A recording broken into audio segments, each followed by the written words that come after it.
North Carolina wins 45-10 over NC Central. Big dominant win, right? Not even close.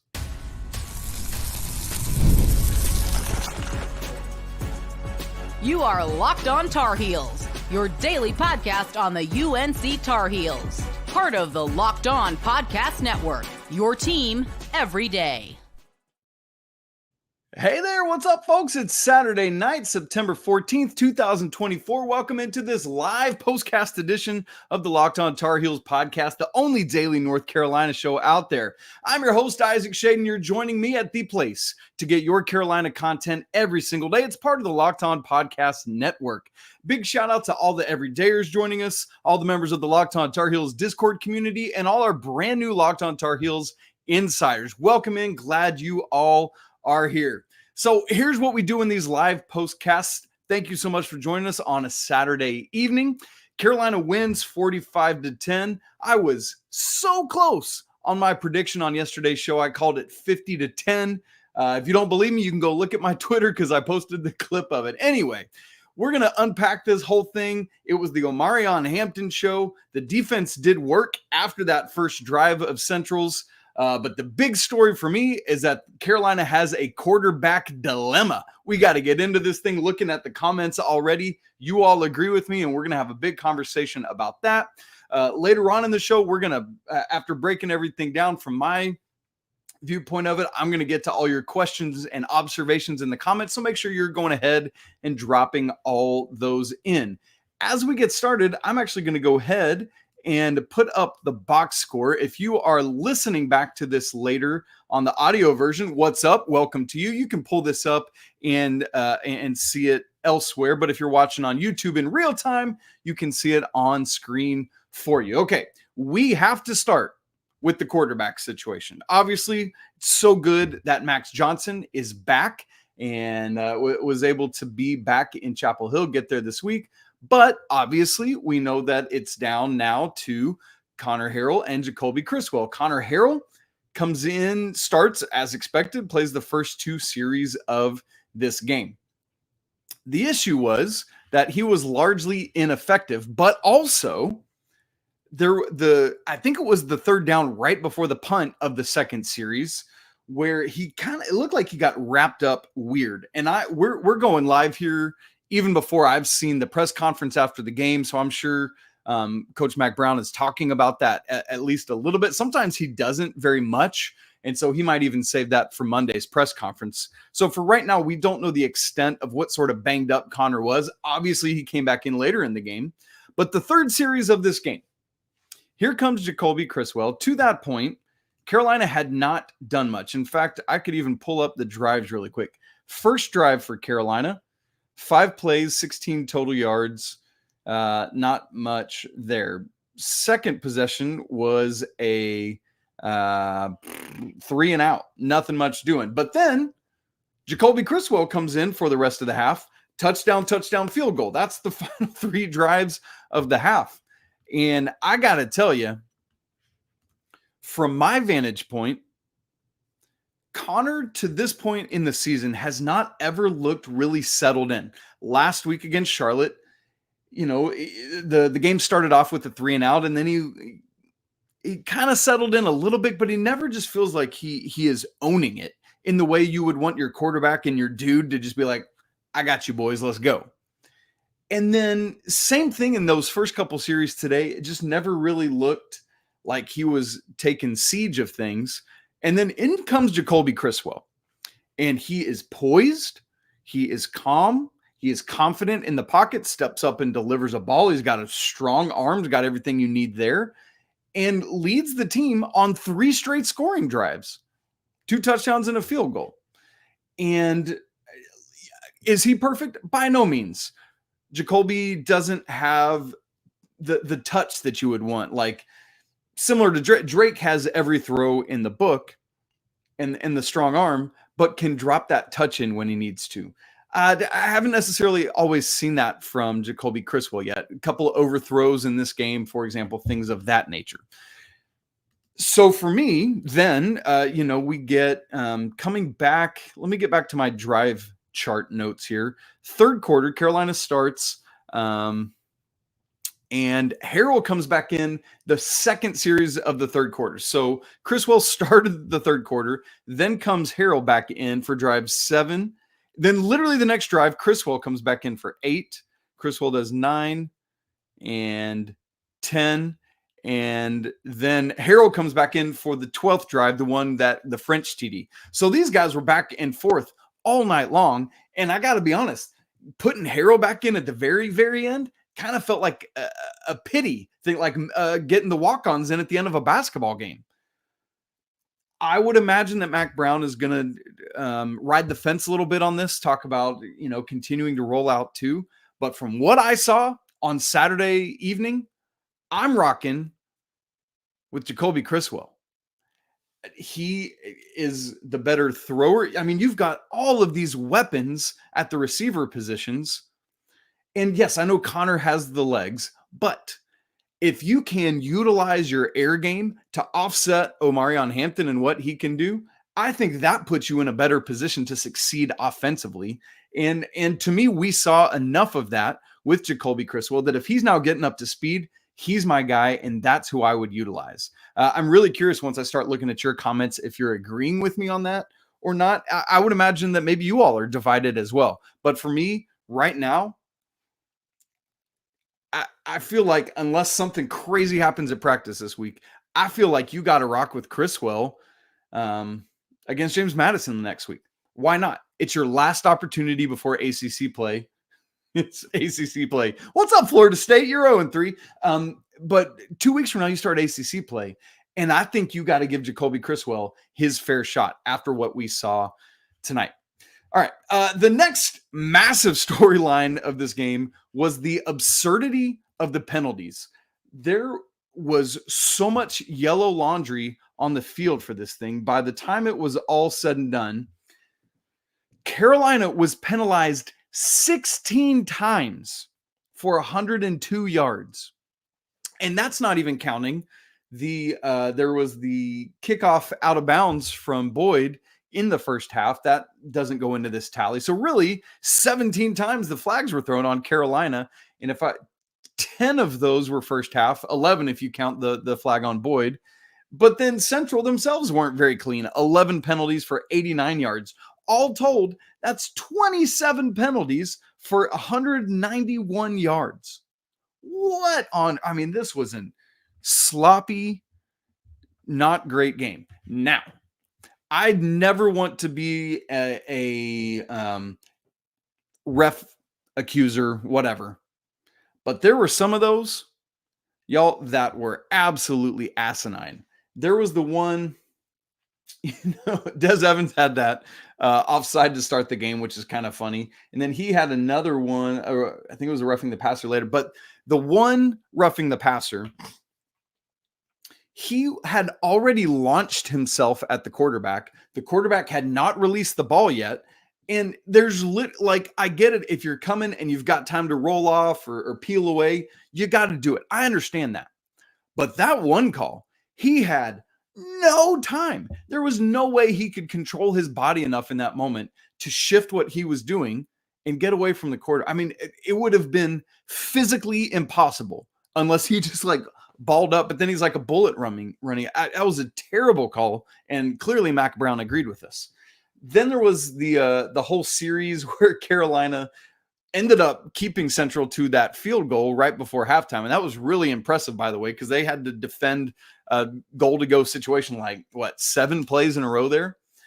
But there was that unsportsmanlike call on, I don't even remember who it was. Was it on Marcus Allen for pointing at the Central bench? We can't point at a bench. That's what we can't do. Okay, great. I think we're getting a little yellow flag happy at this point, and that's just absolutely absurd. There's no reason to throw a flag on some of that. Anyway, regardless, even if you take those away and maybe a couple other questionable ones, Carolina was still wildly undisciplined. Remember, in the first game of the season at Minnesota, just 3 total penalties. Got to clean this up. It's got to be better. All right, we want to get to some happy things. We want to talk about how Omarion Hampton shined in this game, how the tight ends shined in this game, all of them doing work. We'll get to that and several other things coming up in just a second. Right after I tell you about 5-Hour Energy. Whew, I needed to grab a 5-Hour Energy to get through this thing, to stay alert, to watch all your favorite games. Helps you get through that third quarter lull, which we needed tonight, and you'll probably need tomorrow for the NFL games as well. Well, if you need that, take a 5-Hour Energy shot. Maybe you stay up too late tonight watching overtime or the West Coast games. Maybe you need a 5-Hour Energy in the morning to get through Sunday when you're going to church or whatever you're doing. 5-Hour Energy is the brand that hardworking people have trusted for over 20 years to give them the alert and energized feel they need to get through a busy, hectic day. You always know where to find 5-Hour Energy, right? Just right up there at the cash register at your favorite convenience drug or grocery store nationwide. So stock up on money-saving multi-packs to make sure you never run out of delicious, energizing 5-Hour Energy shots. Go to 5hourenergy.com, that's the number 5, and get some 5-Hour Energy product today. You can use my promo code LOCKEDONCFB to receive 20% off your order. And that's only valid until September 30th on one order and can't be used with other promotions, and the offer is no good on subscription orders. Go to 5hourenergy.com today. All right, let's get back into this thing. Let's talk about Omarion Hampton, because this dude is a dude. Remember last week, he comes out in the first half. I think it already totaled 70-something yards at that point. Clearly on his way to another big-time day. But then, is he going to be available for this game? Should Carolina utilize him? Yes, they should, and yes, they did, to the tune of 25 rushes for 210 rushing yards. Average of 8.4. That's absolutely, this dude is just absolutely bonkers. I want to say it was in the third quarter, and he had this rush that probably should have been 2 yards, and there was like a rugby scrum around him, and he ended up, it was like 2nd and 1 after that. It was absurd. And then I think the next play, he broke off a big one. Also came into this game, kind of hilariously enough, 0 touchdowns to this point on the season.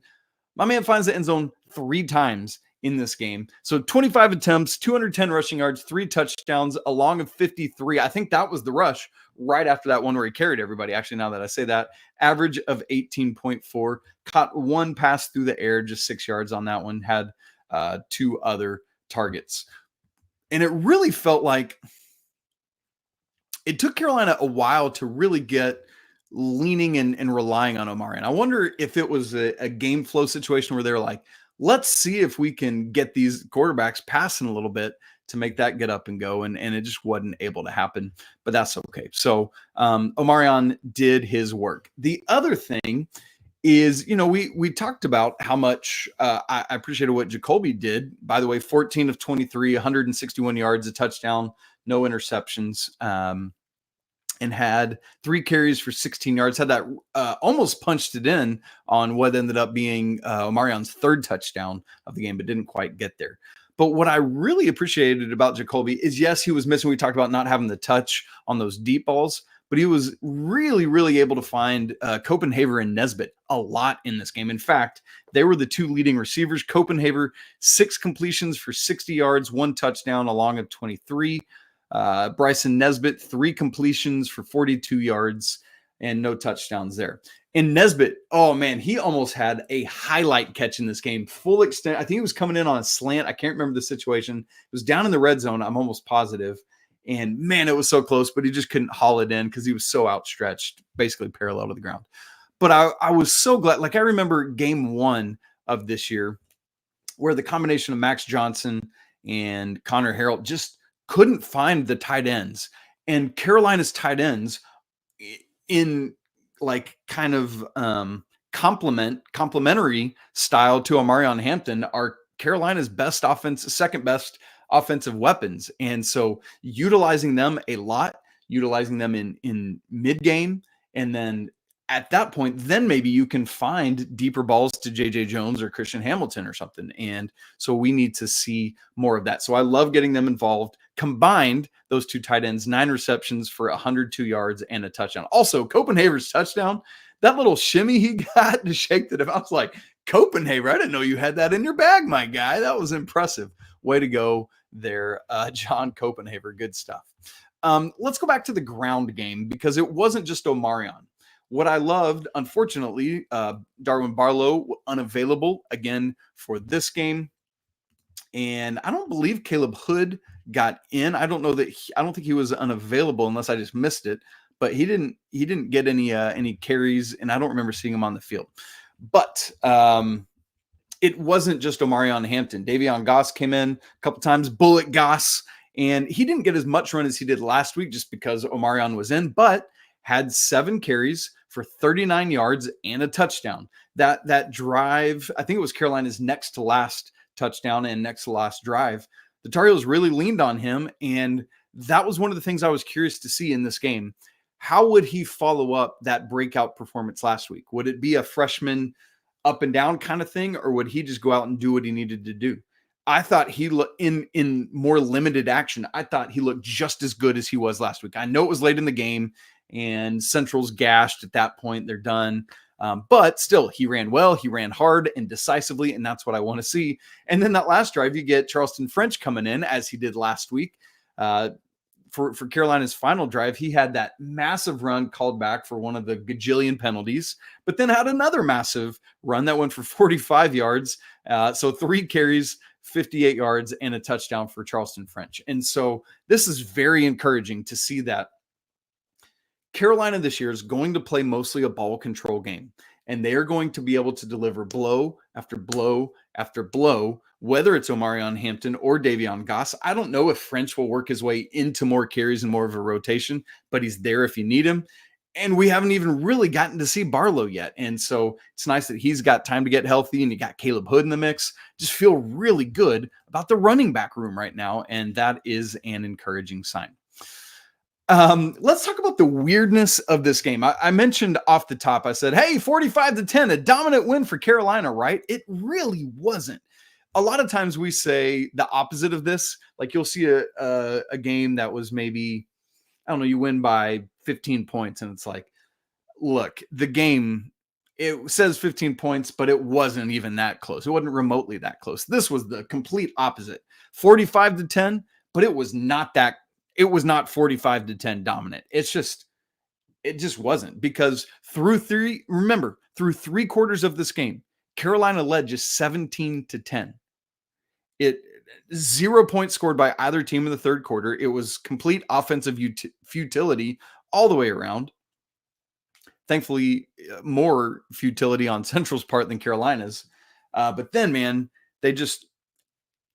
Hampton, you just keep riding him, and eventually it's going to kick in. And he just went wild in that fourth quarter. And Criswell started finding enough as well. And so 28 points for the Tar Heels in that fourth quarter to blow it up to the final of 45-10. I want to finish by talking about the defense. And we'll take one more break and get your questions and comments. I want to look at the defense, and the defense has been so good this year so far, albeit untested by a dominant offense, right? I just haven't played any really strong offenses yet. It's not Minnesota. It's not Charlotte, especially when Charlotte's quarterback got hurt. And it's not Central, especially when Central's quarterback got hurt tonight. I mean, maybe that's the thing. Maybe we'll just keep knocking out QB1 week in, week out.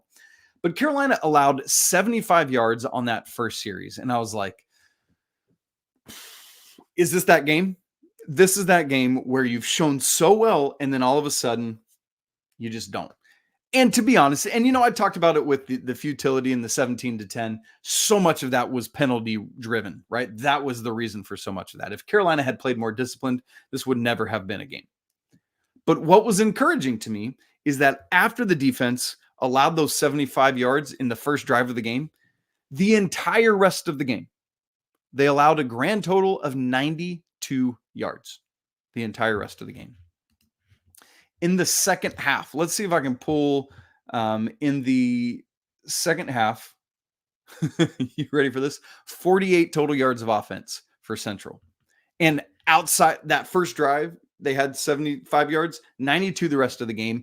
In the entire second half, just 2 first downs. So the Carolina defense really, really asserted their will after halftime. And that's what you want to see. I'd rather you play dominant the whole game, but I'd rather, get locked in and get going. And a lot of it, again, was hurt by penalties. And so I'd be curious to see what happened if not for that. Shock of the century, no sack for Jahvaree Ritzie in this game. In fact, Carolina only had 2 total sacks. One of them was split between Power Echols and Caleb Cost, who arrived at the same time. And then the other one was Des Evans, a pretty vicious sack there. I'm also remembering this was not a sack, but Elijah Huzzie absolutely blew up this dude. I think it was a 3rd down to get Carolina off the field. It was somewhere in the second half, and it was just wild and insane. Caleb Cost, actually, I know we've gotten on him the first couple weeks for getting burned or not getting his head turned around in coverage, things like that.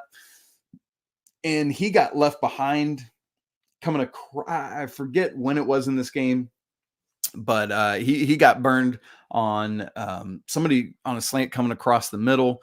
And I think that was for a first down as well. But Cost leads the team in this game with 8 tackles, 4 solo, had that half sack, half tackle for loss, and had 2 PBUs, 2 pass breakups, and that insanely athletic interception. I mean, full extension to reach out and pull that down. And so really nice from Caleb Cost there to come in and do that. Hopefully that can get him going. Just need to see more in coverage from him if we're being honest with that. So there's where we're at on the defense. All right, guys, we want to get to your questions, your comments, see what your thoughts on this game are, and I'll give you my responses back to those. So that's where we're headed next, and we'll do that in just a second. Right after I tell you about eBay Motors, passion, drive, and patience. Where is my eBay Motors? Oh, no, I'm just kidding. It's FanDuel. I told you the wrong read. Live podcasting, everybody. Here we go. Right after I tell you about FanDuel, you've heard me talking a lot about FanDuel this summer, America's #1 sports book. And now I got something a little bit different for you. Right now through September 22nd, so you got about a week left. All FanDuel customers can bet $5 and get a 3-week free trial of NFL Sunday Ticket from YouTube and YouTube TV. And then with the YouTube TV base plan, you'll be able to watch every regular season Sunday afternoon out-of-market game.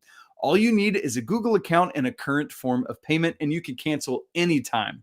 Go ahead and start looking at FanDuel. Get ahead on the numbers for the basketball season. The line for next week against James Madison is going to drop soon. And man, all sorts of great stuff on FanDuel. If you want to get in on that, just visit FanDuel.com/lockedon to download America's #1 sportsbook.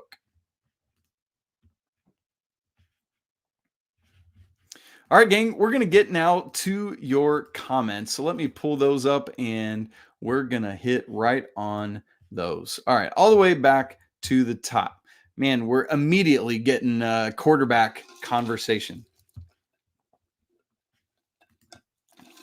All right, Jim Holland says this. I'm just pulling this out of a bunch of them. I like how Criswell took a step and used his maturity, experience, and athleticism to earn a start. Omarion was excellent. Appears UNC broke a school record for penalties today. It was so many. So many penalties. I still can't believe it. But yes, Omarion, and as we said, the whole running back room was excellent, totaling 330 yards on the ground in those 5 touchdowns. As a team, Carolina averaged 8 yards per carry. But to Jim's point, Criswell did take a step forward. He said to earn a start. Jim, I'm not sure if you mean like earned a start for next week, but Conner Harrell did start this game. It was just that Criswell came in on the 3rd one. Greg Ward says, I do believe Criswell should start. He is more comfortable in the pocket. That's my thought too, Greg. His presence feels more calming and controlled, and that he feels, if I were, this is the best way I can say it. If I were a teammate, I would feel more confident with Criswell leading the way, just how things are looking. That's nothing against Conner Harrell. It's a positive about Jacolby Criswell. And so I'm with that. Let me go back to Jim, who had another comment. It says, props to NC Central. They fought hard in the first half.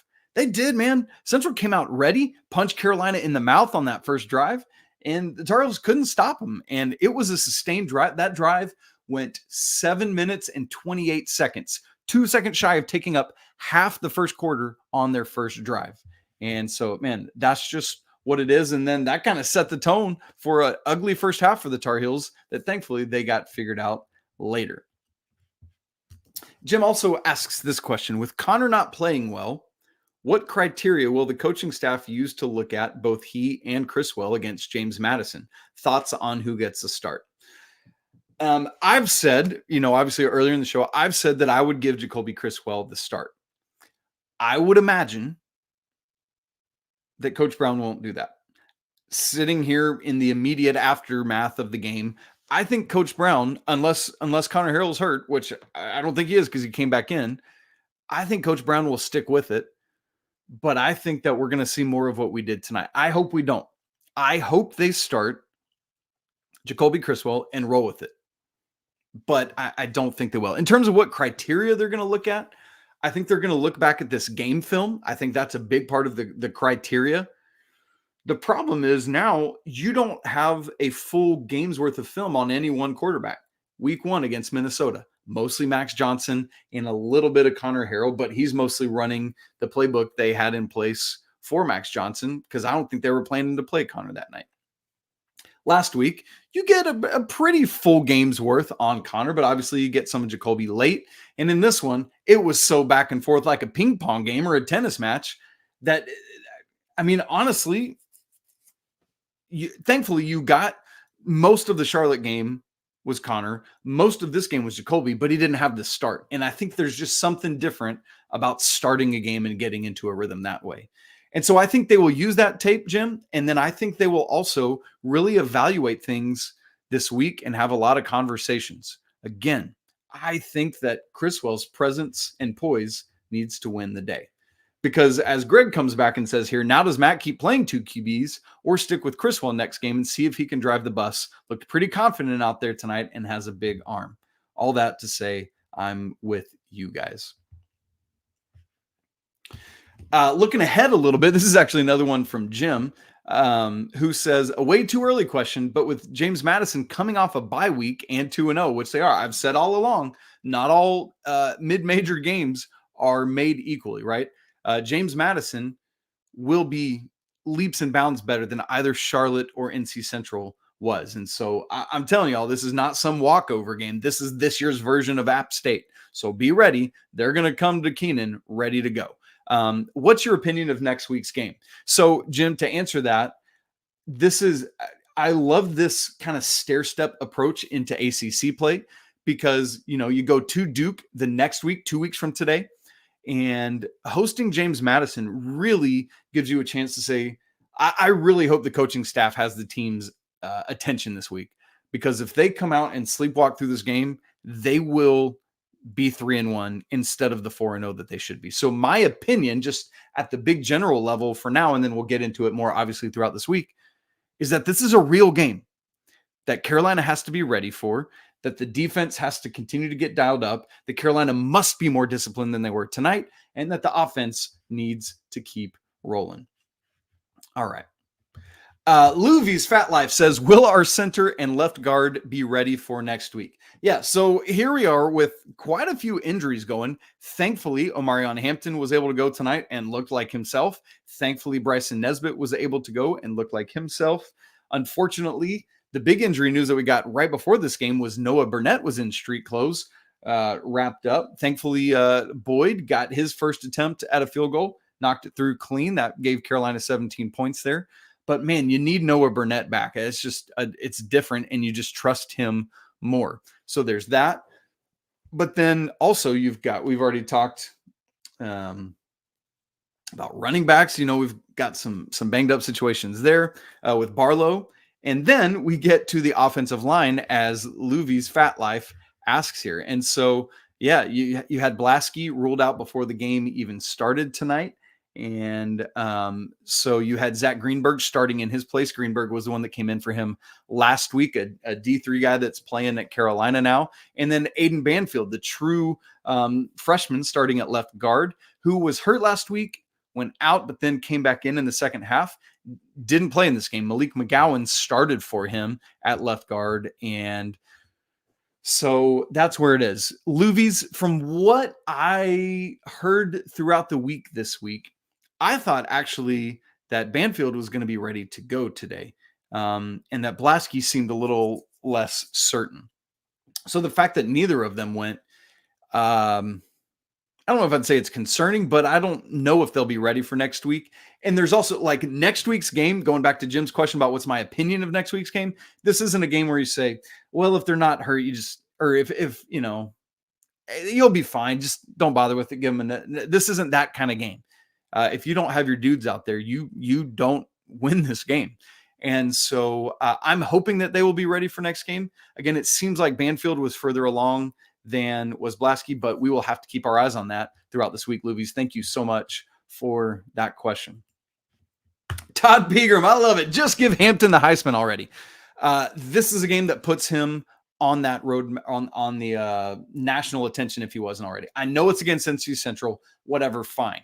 But let's think about this. If not for the injury last week against Charlotte, he would have 3 straight games of 100 yards to begin this season, one of which was his second career 200-yard game. He's going to continue to get fed. His body is ready and can hold up. He's got guys behind him that the team trusts so that they can utilize them when they need to, but allow Hampton to keep going. And I know, like last time I looked, his Heisman odds were like plus 30,000, if I remember correctly.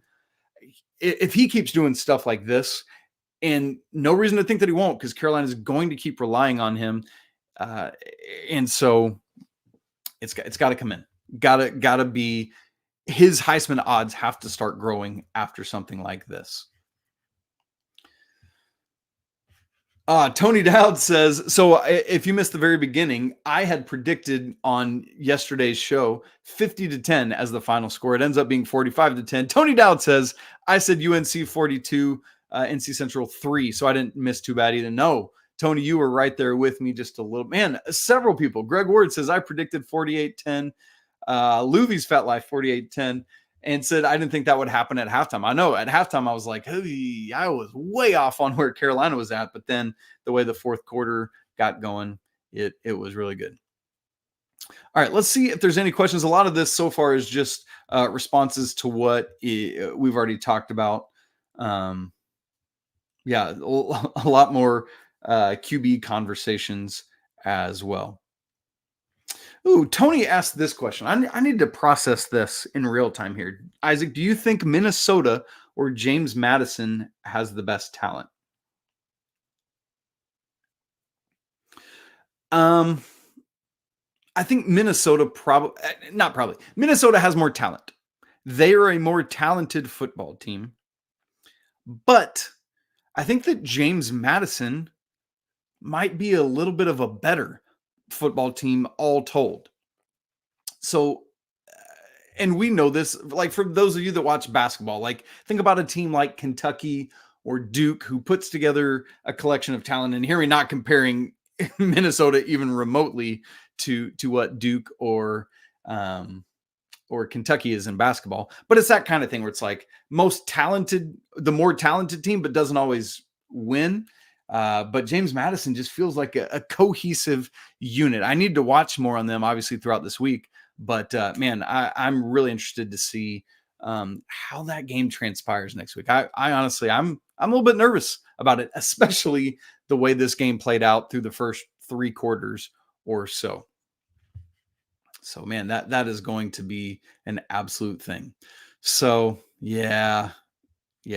Several people have asked, and I'm seeing T-Man's here. Do we think Coach Collins is our guy now? I'm starting to become a believer. This is in reference to Carolina's new defensive coordinator, Jeff Collins, the former Georgia Tech head man.